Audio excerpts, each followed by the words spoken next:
बिस्मिल्लाहिर्रहमानिर्रहीम। स्टूडेंट्स, आज का हमारा टॉपिक है the relativistic velocity addition formula. हमने इसको डिस्कस करना है। अब देखिए, सबसे पहले है कि if an object an electron a baseball a planet is moving with the velocity v relative to an inertial frame s, how can we calculate its velocity v prime relative to some other frame s prime।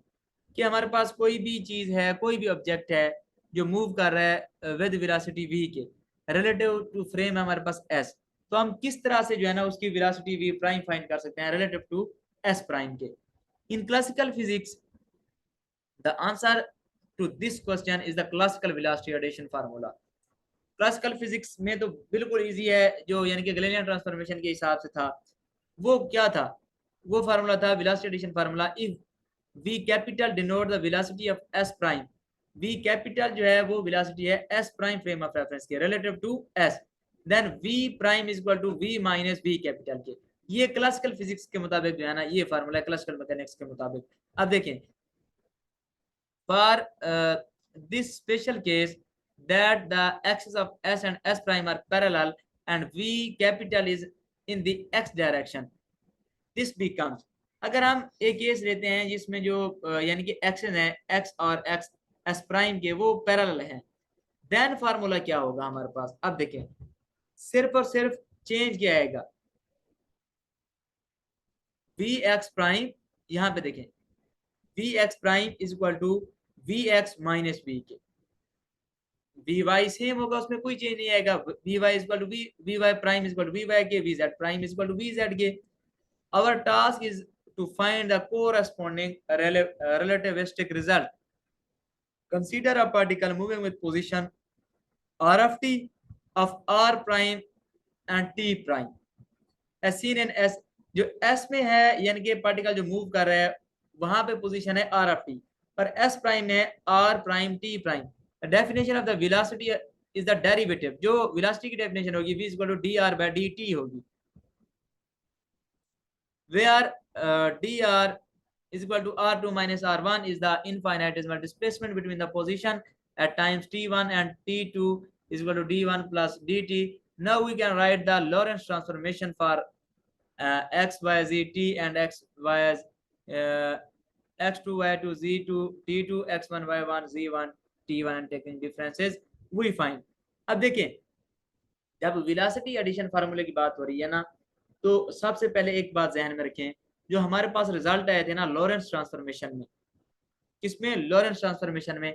जिस तरह से था यानी कि x prime is equal to हमारे पास था gamma x minus v t के, y prime is equal to y के था, z prime is equal to z के था, और t प्राइम था गैमा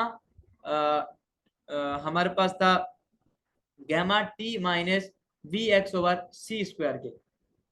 अब उसमें जब वेलोसिटी एडिशन फार्मूला लगाना ना, सिर्फ फर्क क्या आएगा उसी यानी कि फार्मूलों में x के साथ भी आएगा, यानी कि उनके साथ जो है ना v आता जाएगा, कोई मजीद ज्यादा फर्क नहीं होगा। अब देखें, जिस तरह से अगर हम x प्राइम था ना तो dx प्राइम हमने फाइंड करना है, तो गैमा x के साथ dx minus v d t, formula वही है x prime is equal to gamma x minus v t, t के साथ d t, d x prime के साथ डी एक्स आ गया, x के साथ डी एक्स, बाकी वही है, यानी कि t के साथ भी d आ गया, x के साथ भी dx आ गया। जब हम वेलोसिटी एडिशन फार्मूले की बात करेंगे, dy is equal to dy, dz prime is equal to dz, dt prime था gamma t gamma dt minus हमारे पास था vx over c square, v के साथ क्या आएगा, vx था ना, v dx over c square. ये देखिए ये फार्मूला आ गया। Notice that dr and dt satisfy exactly the same transformation equation as r and t, this equation because the Lorentz transformation turned out to be linear। Using this definition we can write as the component of v prime and substitute it। अब देखें, यहां से हमें dx prime की, dy prime की, dz prime की, dt prime की values मिल गई हैं। अब यहां से हम vx prime, vy prime, vz prime की वैल्यूज निकाल सकते हैं। वो किस तरह से?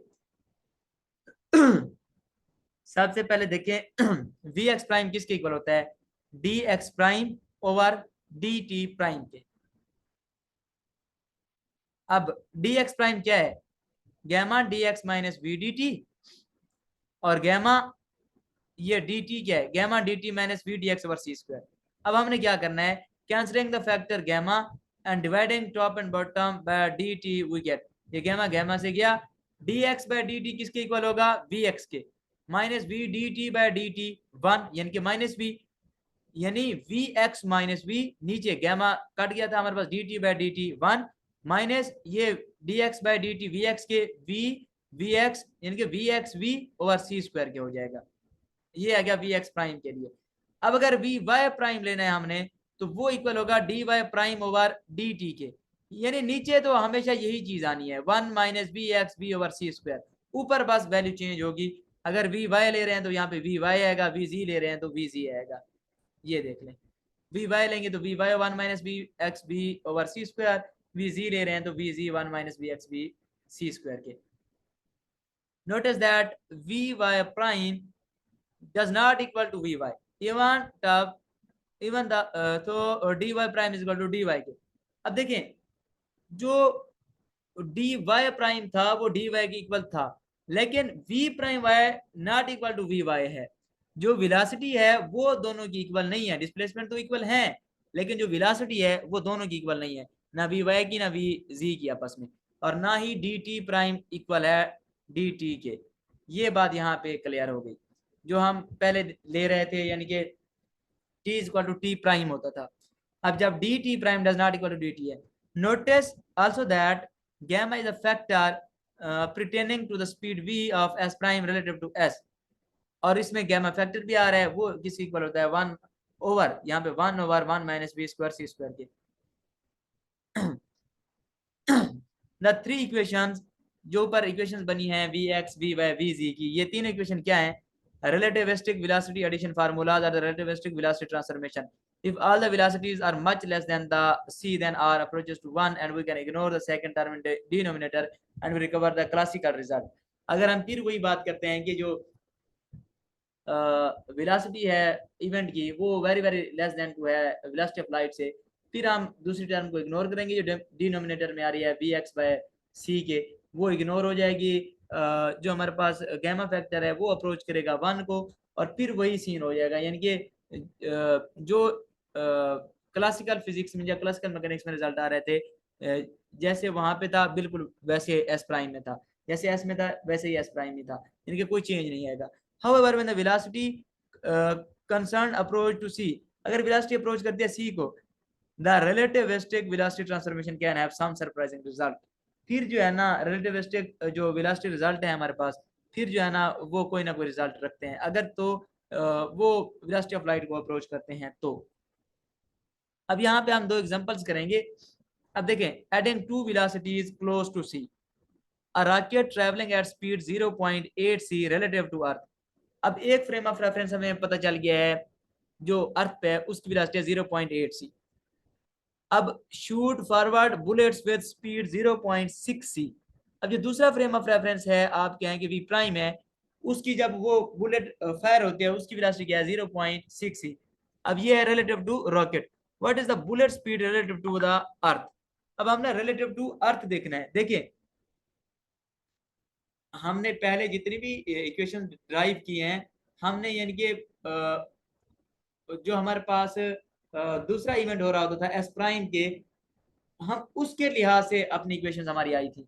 अब यहाँ पे रिलेटिव टू अर्थ देखना है, यानी कि हमारे पास इसके मुताबिक थी v x prime is v x minus v 1 minus v x v over c square की थी। अब हमने देखना है अर्थ के रिलेटेड, यानी कि यहाँ पे प्राइम ना हो, यहाँ पे जो है ना अर्थ, तो हम इस पे प्राइम नहीं होगा, तो फिर क्या होगा, फिर हमने वही जो चेंजिंग होंगी यानी कि अनप्राइम को प्राइम, प्राइम को अनप्राइम, माइनस को प्लस में कन्वर्ट करेंगे। ये देखें वी एक्स है ना अनप्राइम्ड है तो वी प्राइम हो जाएगा, माइनस वी, ये देखें ये माइनस वी है तो प्लस वी, 1 माइनस वी यहाँ भी प्राइम आ जाएगा वी ओवर सी स्क्वायर। ये वी प्राइम की कौन सी वैल्यू है 0.6 सी वाली जो रॉकेट यानी कि जब बुलेट फायर हुई है, और 0.8 सी कौन सी है ग्राउंड वाली यानी कि सिंपल वी जो है हमारे पास। ये उनकी वैल्यूज आप पुट करें तो आपके पास रिजल्ट आएगा 0.95 सी के।